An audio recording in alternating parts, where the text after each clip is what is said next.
freedom lies in being bold. Where could I be bolder in my life? Carmen enjoyed working as a hairstylist and got quite a kick out of trying daring new styles on her clients. They were impressed with her creative genius, and it wasn't long before she became a treasured favorite amongst her colleagues. Her avant-garde designs really paid off, and it came as no surprise when she landed a senior position at the salon. Carmen worked long hours, but never complained. Her agreeable personality never ruffled any feathers, and for the most part, she kept her head down and got on with the task at hand.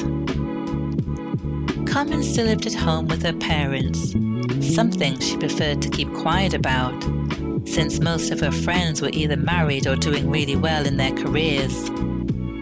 Carmen's parents doted on her. As an only child, she was spoiled rotten.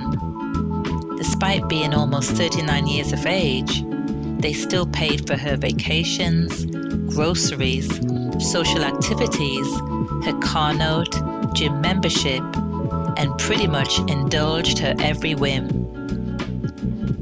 Deep down, Carmen knew it wasn't right, but as she did with most things, she quietly went along to get along and didn't want to rock the boat.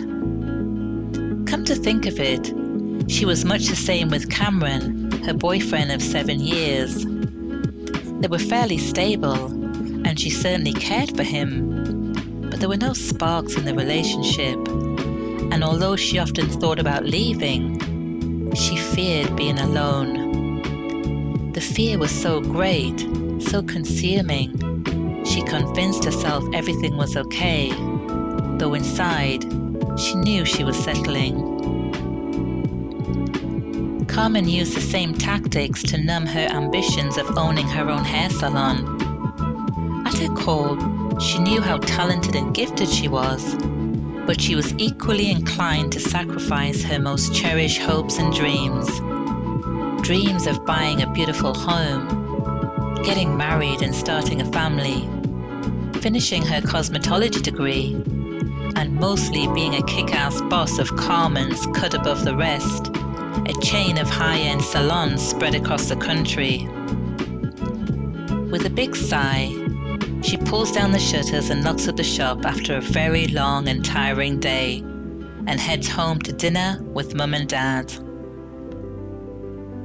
Living fearlessly and being willing to follow your dreams and the fullest expression of who you are is the very definition of courage. Courage is looking in the face of fear and continuing on until you get to the desired destination. Courage is a voice inside that speaks up for what it needs and advocates for what it wants. It doesn't live in the shadows. It's in full glow, anticipating the next adventure. Courage is the armor you wear when you stand up for what you believe in. It's the monumental leap you take to get closer and closer to your goals. It shows up as unwavering commitment, uncompromised dedication, and as the die-hard defender of communities, families, and causes you support and live for. But courage also stands with the quiet and unseen. It's in that moment you open yourself up to be seen, to be vulnerable in the arms of another, to be wholly and authentically you, to look inwardly and confront the dark aspects of your being, to embrace and fly unafraid on the winds of change, to flow gracefully with the highs and lows of life as you gather momentum along the way. Courage is in between the compassion and the calm, the angels who protect and the saviors who rescue your plight. Sometimes finding courage is difficult. It can be scary. Your brain wants to protect you and so creates all kinds of stories, excuses, and justifications that you vehemently hold on to. It indulges your fears and false perception of the world. It traps you in your comfort zone, deluding you into habitual laziness and apathy. It wants you to be spoilt and entitled to keep you from discovering your inherent power. It reinforces negative and limited ideas you hold about yourself, robbing you of self-efficacy and self-belief. Your brain, and by extension your mind, tells you to play it small, and so your world is small, never exposing you to soul-enriching experiences that support bold acts of courage. Your lack of self-esteem, knowledge, skills, confidence and self-worth diminishes and shuts down the courage that is within you. But don't you know, you are courage. Courage is you. It's that inner brave spirit that has always been you. We are all more courageous than we know. We just need the right motivation. Let's work with these 5 questions to boost your confidence and inspire you to be bolder in life. Who could you share your dreams with who would support and encourage you?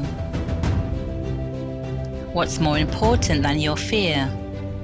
What makes you courageous? Where in life would being more courageous bring you greater peace? What would you dare to do if you were more courageous? So, what's stopping you? Ponder these questions over the week ahead. Journal around them to go deeper. The therapeutic and restorative benefits of journaling are endless. Journaling can reduce symptoms of depression and anxiety because it serves as a sounding board or a release valve for disclosing feelings and emotions. Suppressing or hiding behind feelings and emotions can be harmful to your health, and so writing them down, getting them all out, is better for your mental health and well-being. By writing things down, you organize your experience in a sequential way. You can stand back objectively and assess cause and effect and form a coherent story. You gain insight and learn more about yourself, your triggers, motives, and behavior. Processing experiences, emotions, stress, and your thoughts through writing seems to provide us a sense of control. Journaling is a valuable mental health tool. Use it regularly and consistently, but most of all, have fun with it and discover lots more about you.